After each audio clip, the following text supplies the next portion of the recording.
के प्यारे बच्चों, स्वागत है आप सभी का हमारे चैनल फोटान स्टडी पे। आज हम लोग कक्षा 10 के सामाजिक विज्ञान के बहुत ही महत्वपूर्ण प्रश्नों को देखेंगे। तो इसलिए आज ये वीडियो क्लास 10th वालों के लिए बहुत ही महत्वपूर्ण होने वाली है। तो चलिए आज की क्लास को शुरू करते हैं।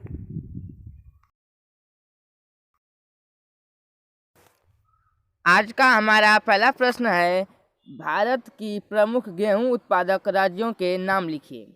तो भारत के प्रमुख गेहूं उत्पादक राज्य हैं पंजाब, हरियाणा और उत्तर प्रदेश। अगला प्रश्न दिया है प्रश्न नंबर 2, देश का प्रमुख मूंगफली उत्पादक राज्य कौन सा है? तो देश का प्रमुख मूंगफली उत्पादक राज्य है आंध्र प्रदेश। तो चलिए चलते हैं अगले प्रश्न नंबर 3 पे। प्रश्न नंबर 3 दिया है, अजैविक संसाधन निम्न में से कौन शामिल है? ऑप्शन ए भूमि, ऑप्शन बी मृदा, ऑप्शन सी जल और ऑप्शन नंबर डी सभी। तो अजैविक संसाधन भूमि भी है, मृदा भी है और जल भी है, इसलिए इसका सही उत्तर होगा ऑप्शन नंबर डी सभी। चलते हैं अगले प्रश्न नंबर 4 पे। प्रश्न नंबर 4 दिया है कि जैविक संसाधन निम्न में से कौन शामिल है? ऑप्शन ए दिया है पशु, ऑप्शन बी दिया है वन और ऑप्शन सी दिया है मनुष्य और ऑप्शन नंबर डी दिया है सभी।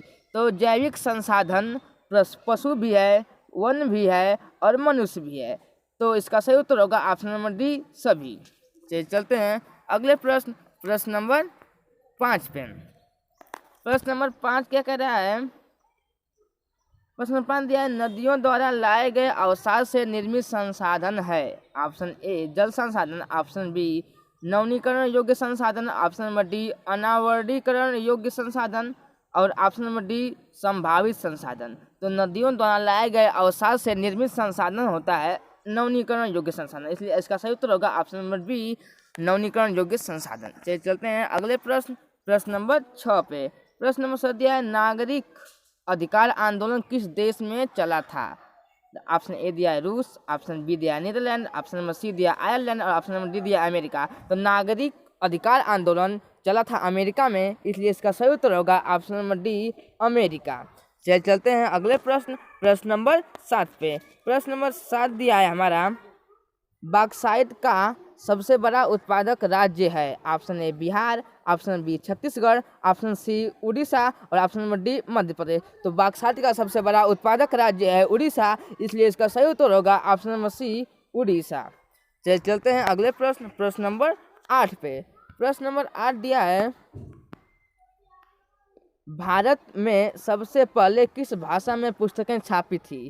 तो ऑप्शन ए दिया है कोंकणी, ऑप्शन बी दिया है मलयालम, ऑप्शन नंबर सी दिया है तेलुगु, ऑप्शन नंबर डी दिया है तमिल। तो भारत में सबसे पहले भाषा में किस भाषा में पुस्तकें छपी थी? तो कोंकणी भाषा में पुस्तकें सबसे पहले छपी थी भारत में, इसलिए इसका सही उत्तर होगा ऑप्शन नंबर ए कोंकणी। चलते हैं अगले प्रश्न नंबर 9 पे। प्रश्न नंबर 9 दिया है हमारा, औद्योगिक क्रांति किस देश में प्रारंभ हुई थी? Option A England, option number B चीन, ऑप्शन नंबर सी रूस और ऑप्शन नंबर डी अमेरिका। तो औद्योगिक क्रांति प्रारंभ हुई थी इंग्लैंड से, इसलिए इसका सही उत्तर होगा ऑप्शन नंबर ए इंग्लैंड। चलते हैं अगले प्रश्न नंबर 10 पे। प्रश्न नंबर 10 दिया है हमारा, गांधी की प्रसिद्ध पुस्तक हिंद स्वराज किस वर्ष प्रकाशित हुई थी? किस वर्ष प्रकाशित हुई थी? ऑप्शन ए दिया 1900 में, ऑप्शन बी दिया 1922 में, ऑप्शन नंबर सी दिया है 1909 में और ऑप्शन नंबर डी दिया 1930 में। तो गांधी की प्रसिद्ध पुस्तक हिंद स्वराज प्रकाशित हुई थी 1909 ईस्वी में, इसलिए इसका सही उत्तर होगा ऑप्शन नंबर सी 1909। से चलते हैं अगले प्रश्न नंबर 11 पे। प्रश्न नंबर 11 हमारा दिया है कि इटली का एकीकरण कब पूरा हुआ था? इटली का एकीकरण कब पूरा हुआ था? ऑप्शन ए दिया है 1870 और ऑप्शन बी दिया है 1871, ऑप्शन नंबर सी दिया है 1874 और ऑप्शन नंबर डी दिया है 1890। तो जो इटली का एकीकरण था वो 1870 ईस्वी में पूरा हुआ था, इसलिए इसका सही उत्तर होगा ऑप्शन नंबर ए 1870। चलते हैं अगले प्रश्न नंबर 12 पे। प्रश्न नंबर 12 दिया है कि कुस्तुनतुनिया की संधि कब हुई थी? ऑप्शन ए 1821 में, ऑप्शन बी 1832 में, ऑप्शन नंबर सी 1833 में और ऑप्शन नंबर डी 1834 में। तो कुस्तुनतुनिया की संधि हुई थी 1832 ईस्वी में, इसलिए इसका सही उत्तर होगा ऑप्शन नंबर बी 1832 ईस्वी। चलिए चलते हैं अगले प्रश्न, प्रश्न नंबर 13 पे। प्रश्न नंबर 13 दिया है कि जलोढ़ मृदा पाई जाती है ऑप्शन ए पर्वतीय क्षेत्रों में, ऑप्शन बी मैदानी क्षेत्रों में, ऑप्शन नंबर सी पठारी क्षेत्रों में और ऑप्शन नंबर डी रेगिस्तानी क्षेत्रों में। तो जलोढ़ मृदा पाई जाती है मैदानी क्षेत्रों में, इसलिए इसका सही उत्तर होगा ऑप्शन नंबर बी मैदानी क्षेत्रों में। चलिए चलते हैं अगले प्रश्न, प्रश्न नंबर 14 पे। प्रश्न नंबर 14 दिया है श्वेत क्रांति संबंधित है ऑप्शन ए दुग्ध उत्पादन से, ऑप्शन नंबर बी चाय उत्पादन से, ऑप्शन नंबर सी कृषि उत्पादन से, ऑप्शन नंबर डी मत्स्य उत्पादन से।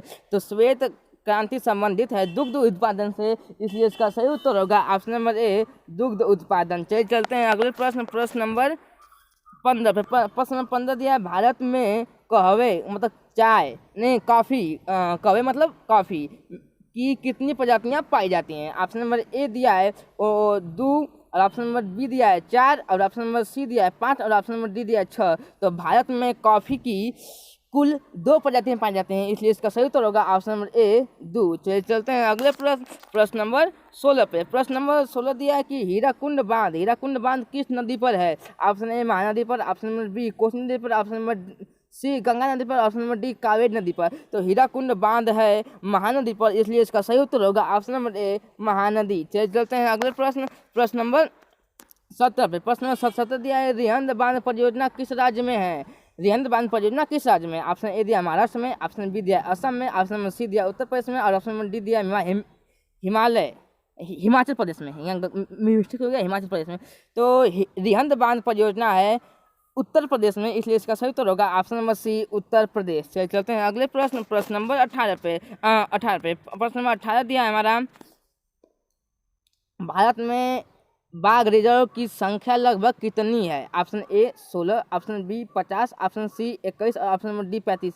तो भारत में बाघ रिजर्वों की संख्या है 50, इसलिए इसका सही उत्तर होगा ऑप्शन नंबर बी। वर्तमान में इसकी संख्या बढ़कर हो गई है 52, तो आप लोग इसको ध्यान रखिएगा, वर्तमान में 52 बाघ रिजर्वों की संख्या है। चलिए चलते हैं अगले प्रश्न, प्रश्न नंबर 19। प्रश्न नंबर 19 दिया है चिपको आंदोलन किस राज्य से संबंधित है। ऑप्शन ए बिहार से, option number B Uttar Pradesh से और ऑप्शन नंबर सी उड़ीसा से और ऑप्शन नंबर डी उत्तराखंड थे। तो चिपको आंदोलन संबंधित है उत्तराखंड से, इसलिए इसका सही उत्तर होगा ऑप्शन नंबर डी उत्तराखंड। चलिए चलते हैं अगले प्रश्न, प्रश्न नंबर 20 पे। प्रश्न नंबर 20 दिया है कार्बेट राष्ट्रीय पार्क किस राज्य में स्थित है। ऑप्शन ए दिया है मिजोरम में, ऑप्शन बी दिया है मध्य प्रदेश में, ऑप्शन सी दिया है उत्तराखंड में, ऑप्शन डी दिया है असम में। तो कार्बेट राष्ट्रीय उद्यान